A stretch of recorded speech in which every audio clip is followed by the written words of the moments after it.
Pemirsa, Kabupaten Aceh Timur menjadi salah satu wilayah terdampak bencana banjir bandang dan longsor yang cukup parah. Bagaimana dengan penanganan dan situasi di sana 3 pekan usai bencana?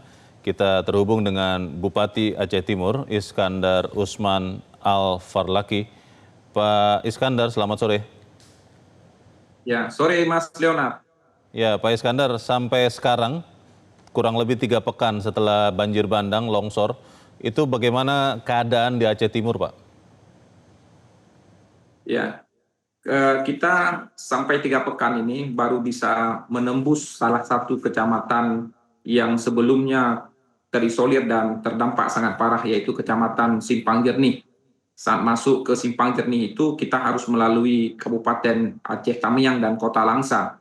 Setempat kami dan rombongan bermalam di kawasan perbatasan Aceh Tamiang karena tidak bisa menembus sebab jalan ke sana masih berlumpur. Di atas badan jalan masih banyak kayu-kayu balok besar yang sulit untuk dipindahkan. Bahkan kita mensupport alat berat juga sangat sulit. Oleh karenanya kami akan mengirimkan alat senso untuk memotong kayu-kayu di atas badan jalan. Selain juga beberapa ruas jalan itu yang ambruk akibat terjangan banjir. Di 3 desa di Kecamatan Simpang Jernih yang sebelumnya belum bisa tembus melalui darat, kemarin saya menggunakan dengan trail sudah bisa menembusnya dan melangsir bantuan kepada warga yang mengungsi di pergunungan dan perbukitan. 3 desa di sana tersapu habis semuanya, sekitar 90% rumah-rumah warga hanyut di bawah banjir. Nah, kehidupan di sana listrik belum nyala sampai saat ini, namun petugas-petugas PLN yang dikerahkan sedang berupaya mendirikan tiang-tiang listrik yang tumbang akibat banjir. Berarti dari seluruh warga di Kabupaten Aceh Timur, Pak Bupati, ada berapa persen kira-kira Pak yang masih belum bisa diakses dengan mudah lokasinya, Pak? Kalau berbicara untuk akses melalui darat, sebenarnya itu ada sekitar 40% yang sama sekali belum bisa ditembus secara luasa menggunakan kendaraan roda 4. Itu terdapat di Kecamatan Pantai Bidari. Ada beberapa desa, di Desa Sahraja, di Desa Blangsenong, dan Desa Sijudo. Bahkan ada beberapa dusun yang memang itu jaraknya sulit untuk ditembus menggunakan darat. Kita minimal harus menggunakan kendaraan double kabin 4x4 untuk menembus itu. Itu pun banyak yang terpacak di lumpur-lumpur, kita harus menggunakan tenaga manusia untuk mendorong sehingga lepas dari dari hantaman lumpur yang ada di sana. Nah, di sisi lain warga kami di sini yang mengungsi di kamp-kamp pengungsian itu kebanyakan tanah mereka hilang. Jadi jangankan rumah, lapak tanah rumah yang sebelumnya itu ikut hilang. Maka oleh karenanya yang paling mendesak yang harus dilakukan adalah bagaimana membangun huntara, hunian sementara bagi masyarakat yang kehilangan tanah dan kehilangan rumah mereka. Dan ini kami hanya bisa menyuplai berupa tenda-tenda di lokasi-lokasi perkampungan dan kamp-kamp pengungsian. Selain bantuan dari Anda, dari pemerintah Kabupaten Aceh Timur, Pak Bupati, bantuan dari mana saja yang sudah masuk dan bantuan apa lagi Pak yang belum masuk tapi amat sangat dibutuhkan saat ini? Baik, bantuan yang sudah masuk termasuk dari BNPB itu pada masa awal-awal dan Kementerian Sosial juga seperti itu. Tapi kebanyakan bantuan yang masuk ini berupa bahan logistik. Begitu juga dengan teman-teman swasta, perusahaan-perusahaan swasta yang ada di Kabupaten Aceh Timur serta koneksi teman-teman saya dari luar Aceh yang juga banyak membantu selama ini. Namun demikian, logistik untuk sementara waktu sudah dirasakan cukup untuk menutupi beberapa kekurangan-kekurangan di dapur-dapur dan juga di rumah-rumah warga. Saat ini yang paling dibutuhkan adalah kebutuhan tinggal masyarakat, ya, termasuk genset, kelambu, tenda, kemudian obat-obatan, termasuk juga peralatan rumah tangga ya untuk warga memasak, dan tangki air bersih serta sumur bor yang sangat mendesak di Kabupaten Aceh Timur.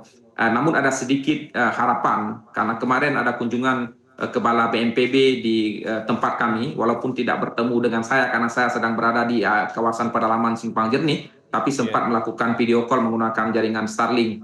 Beliau menyampaikan bahwa akan menampung semua apa yang kami sampaikan, termasuk kebutuhan alat berat untuk memindahkan longsor, memindahkan kayu di atas badan jalan, termasuk kepentingan sumur bor yang nantinya BNPB akan merembes semua kebutuhan biaya di lapangan bagi kami di daerah ini. Pak Bupati, saat ini Anda mengatakan huntara itu atau tenda-tenda pengungsian mungkin ya, atau mungkin hunian sementara sangat dibutuhkan.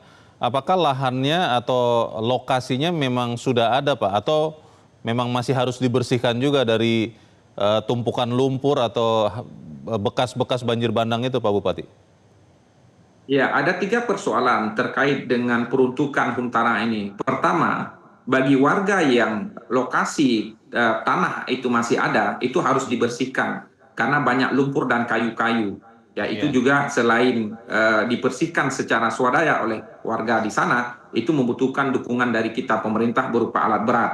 Kedua, bagi warga yang tidak memiliki lagi lapak tanah, ini yang harus kita pikirkan secara bersama-sama, baik pemerintah daerah maupun pemerintah pusat. Artinya dibutuhkan lokasi untuk tempat hunian sementara, bahkan nanti lokasi untuk tempat hunian tetap bagi mereka. Nah, bagi sebagian desa itu ada tanah desa yang diizinkan kita untuk membangun hunian tetap, dan zona mereka merupakan zona yang tidak aman. Artinya zona yang sangat rawan apabila banjir susulan itu datang. Nah, ketiga, bagaimana solusi dari pemerintah misalnya menggunakan lahan-lahan apakah itu milik PTPN atau lahan-lahan HGU, dan tentu kita harus menggelar rapat koordinasi lintas sektoral agar lahan itu bisa digunakan untuk membangun hunian tetap bagi masyarakat atau hunian sementara. Sambil menantikan proses untuk huntara itu, Pak Iskandar, bagaimana dengan kondisi pasokan listrik, air bersih, dan juga mungkin internet atau sinyal ya? Kalau saya lihat komunikasi Pak Bupati ini jernih sekali. Apakah ini masih menggunakan Starlink atau seperti apa, Pak, terkait infrastruktur yang tadi itu? Ya, terkait 3 hal yang Mas Donar sampaikan, itu juga masih menjadi kendala. Listrik sendiri barusan sebelum kita dialog ini, saya sudah memanggil pihak PLN untuk menanyakan bagaimana progres perkembangan upaya normalisasi listrik di Kabupaten Aceh Timur. PLN mengatakan bahwasan ini Pak Bupati sedang dilakukan proses normalisasi akibat adanya tower yang tumbang di kawasan Brandan, Sumatera Utara yang berbatasan dengan Aceh Tamiang. Nah, proses normalisasi ini akan dilakukan pelan-pelan, dan saya tanyakan kepastiannya kapan sebenarnya. Nah, mulai dari hari ini, PLN menyatakan akan dilakukan proses penormalan secara pelan-pelan di seluruh kecamatan yang ada di Aceh Timur. Namun, fakta di lapangan juga kita tidak bisa pungkiri bahwa banyak tiang-tiang milik PLN itu yang tumbang, termasuk di Kecamatan Pantai Bidari, di Kecamatan Sebajadi Lokok, di Kecamatan Penarun, Rantau Perla, dan bahkan di Kecamatan Simpang Jernih. Kita memaklumi juga bagaimana pekerja PLN ini yang masuk hutan, keluar hutan tengah malam, dan saya mensupport mereka dengan membuka akses agar mereka bisa menjangkau daerah-daerah terpencil sehingga listrik ini bisa dinikmati lagi oleh masyarakat kita. Untuk jaringan internet sendiri, saat ini kami masih menggunakan jaringan Starlink, di mana jaringan internet belum begitu normal. Di kawasan-kawasan tertentu, itu jaringan internet bisa normal, misalnya di atas rukitan atau di atas jembatan-jembatan yang posisinya tinggi. Baik, kita tentu berharap betul kesabaran, tapi juga terus melaksanakan tugas untuk menyelamatkan saudara-saudara kita di Aceh Timur. Terima kasih informasi yang Anda sampaikan, Bupati Aceh Timur, Iskandar Usman Al-Farlaki. Terima kasih Pak Iskandar, selamat sore. Jelajahi cara baru mendapatkan informasi. Download Metro TV Extend sekarang.